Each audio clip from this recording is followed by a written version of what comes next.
สบายดีพี่น้องมื้อนี้ก็มาติดตามเบิ่งสภาพ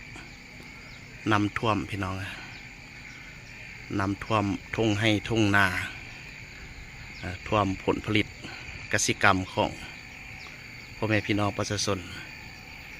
พิกัดนี้มันอยู่ที่บ้านปากยองเมืองท่าโทมแขวงไซสมบูรณ์พี่น้องท่วมจนเบิดเบิ่งสภาพน้ำถือว่าขึ้นหลายพอสมควรเลยนี่เป็นพี่น้องพื้นที่นี้ก็เป็นทุ่งให้ทุ่งนาเบิดอันนี้เนาะแล้วพูนไกลๆพูนก็เป็นทุ่งนาเนาะละไอ้แม่นเบิดพี่น้องทุ่งให้ทุ่งนาเบิดเนาะ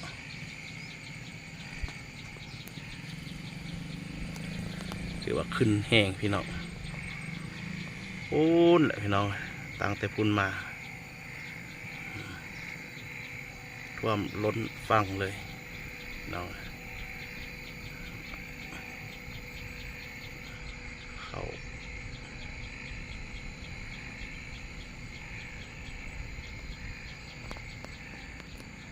เห็ดได้พี่น้องสิได้กินข้าวกินน้ำเป็นอะไรน้ำขึ้นบ่ฮู้ว่ามื้อใดสิลง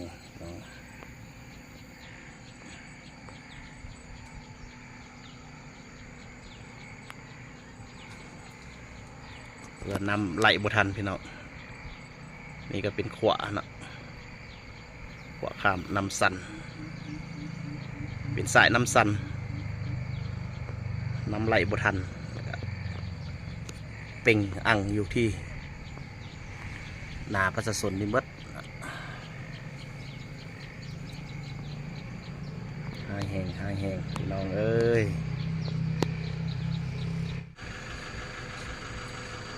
จักมือใดสิลง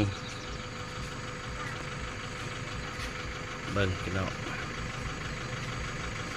ความเกียงแซะโอ้น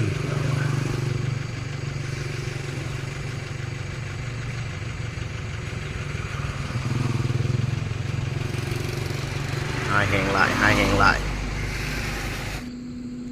นี่ก็เป็นอีกมุมหนึ่งพี่น้อง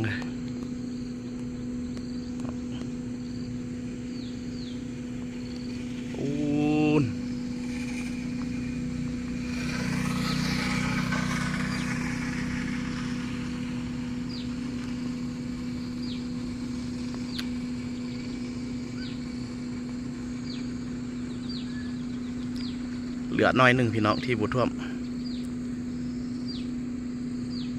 เหลือมองนั่นแหละ เหลือมองน้อยๆคุณพี่น้องนั่นก็เถียงนา